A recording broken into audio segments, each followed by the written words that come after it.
Hello, welcome back. Reflective Sky Media is back again to bring you another Rainbow Rush devlog. The first thing I implemented since last time was save data. It's nothing too difficult.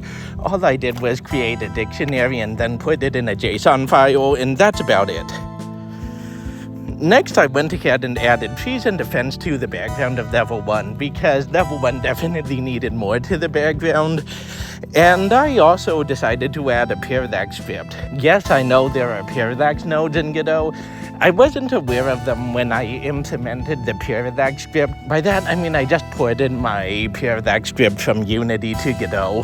I mean, maybe they're easy to use, maybe they're not. I haven't touched them. I then realized one problem. The ink pools just looked like a black pool. You can't tell that they're dangerous, so I went ahead and added a black flame effect or black particle effect or something to make it look dangerous. And then I added some bubbles to make it look boiling hot and to make it look more acidic or something. The point is, it makes it look dangerous. The encounter text was getting hard to see, especially against the green trees, so I added an outline to it. And boy, did I love the graffiti look. I then decided to create the compendium, since I wanted somewhere to store information that would help the player. Basically just information about the encounters they already had. The most difficult of this was I had to convert all the dictionary values to some sort of variant, because otherwise the save data stuff in compendium wouldn't read it. But I managed to get that working. I then started on the title scene, created a loading scene, and made the encounter text pop out more. I decided to give some of the encounter text an outline that's the hue next to the text hue, while others, the outline was its complementary color. I also ended up creating the settings menu that looks like the Ava Unit 1 on Christmas. Afterwards, I created this level clear screen that tells you how many blobs you saved, how many times you died, how much time you had left, and how much of each color you colored the level. Though the timer hadn't been created yet, so that's why you don't really see anything with the time value here. Since the game needed a way to select levels, even though there was only one level so far, I created a level map scene. I proceeded to make it monochrome. Oh, and watch what happened after you complete a level for the first time. Pretty cool, right? What wasn't pretty cool was the pause screen. It looked kinda blah, so I changed the style of it to fit more with the graffiti look of the end level screen. And it looked much better. Oh right, the pause menu.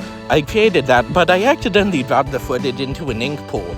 And then I realized that I kinda let that happen because I forgot being inked was bad. So I made it more obvious by adding a zoomed shake screen and finally implementing death. Sorry Marcus, but hey, at least you have infinite lives. Okay, I'm starting to feel bad for making Marcus die so many times.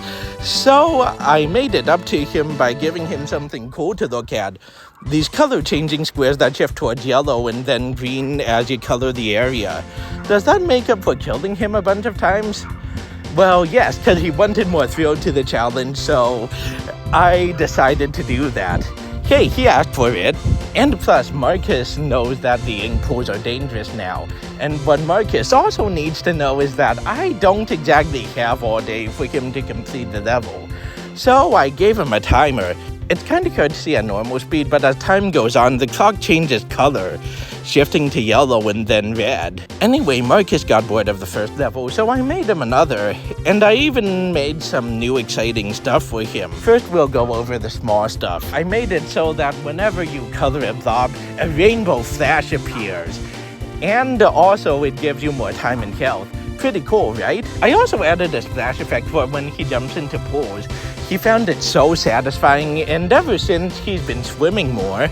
I also added this icon for added colorblind friendliness, for anyone who's colorblind but wants to experience the game, because I want my game to be accessible to all players. Now, these may seem cool, but here's where the real fun begins.